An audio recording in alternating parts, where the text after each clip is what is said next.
Okay, we're gonna end with this story. So, Ellen, my daughter, decides to try swim team, and she decides to try a year-round swim team, which is a big commitment because we have a rule in our house: if you try a sport, you got to finish the season. So I'm picking her up one day from swim team practice, and she's young. She's probably maybe 5th grade, and I can see. How many of you have ever had this experience? I can see from her silhouette in front of me when I'm still 8 cars behind that she's crying. Like, I can tell by the way she's holding her body that things are not okay. So I get up next to her, she gets in the car, and she's crying, and I said, "What's wrong? What happened? What's going on?" She goes, "I have to swim the 100 breaststroke in the meet this weekend." And I'm thinking to myself, no, not the 100 breaststroke. And I was like, man, that's a tough race. And she goes, "Mom, you know." And I was like, that's a tough race, girl. And here's the thing, breaststroke is a hard stroke, and it's like one day it just comes together and you get it. Like the arms work with the frog legs and it just happens. But until then, while you're doing it, you actually don't propel forward. Like when you don't, like you kind of go forward, then you come back, and then you go. And so 100 yards is a long way for non-propelling. I'm dying on the inside, because like, I wasn't a great swimmer either, and I had those moments, and like what I want to say is we'll run away and don't worry about it. But I'm trying to be like the parent that, the brave parent. I'm like, it's a tough thing. Let's get home, get you showered. Let's talk about it. Let's talk about it with your dad.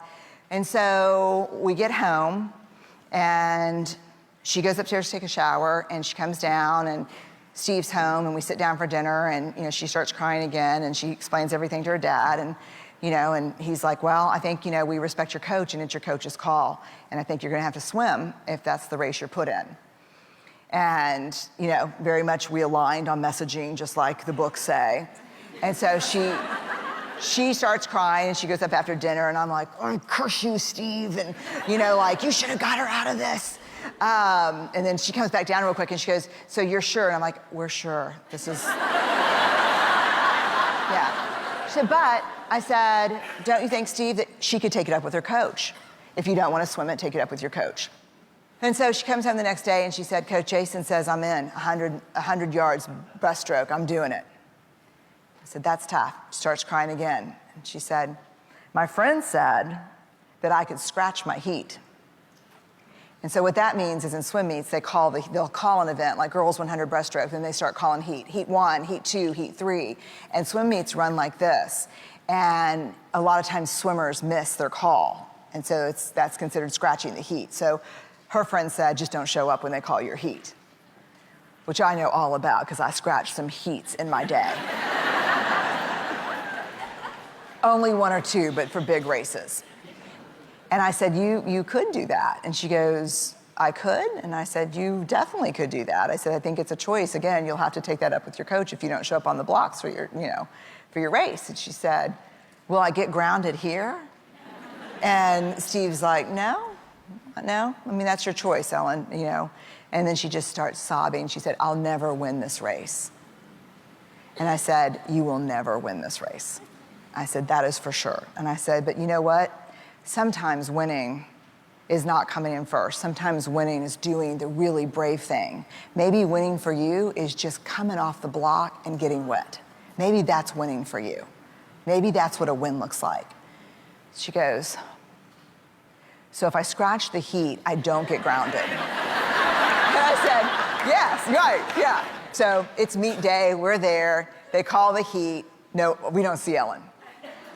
And then all of a sudden, the last minute, she pops up on block number 8, So Steve and I situate ourselves at the end of the thing, and then the gun goes off, and there they go. And I can see her, and she is struggling, and she's trying, and I can see, right kind of like at 75 yards, she checks the lanes, because she's in a far lane. She checks the lanes, and she gets this look on her face, like, I'm ahead. And you can see, oh my God, I'm ahead. And then you can see as she's finishing the final 25 that she understands that there are no other swimmers in the pool. That she's been lapped so badly that the whole field is out of the pool.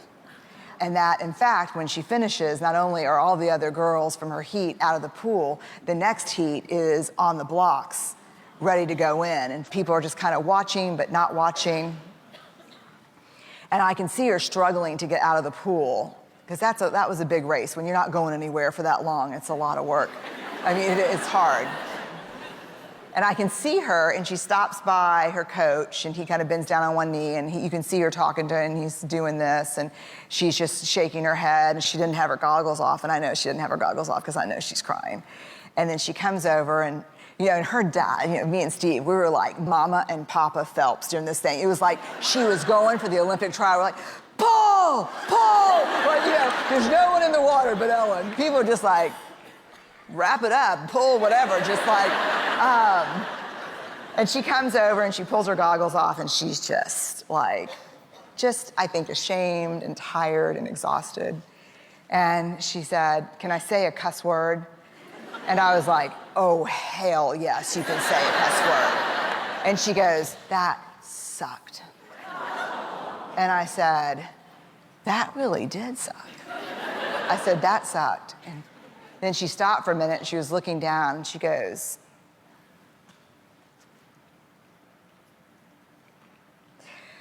"But I was brave, and I won."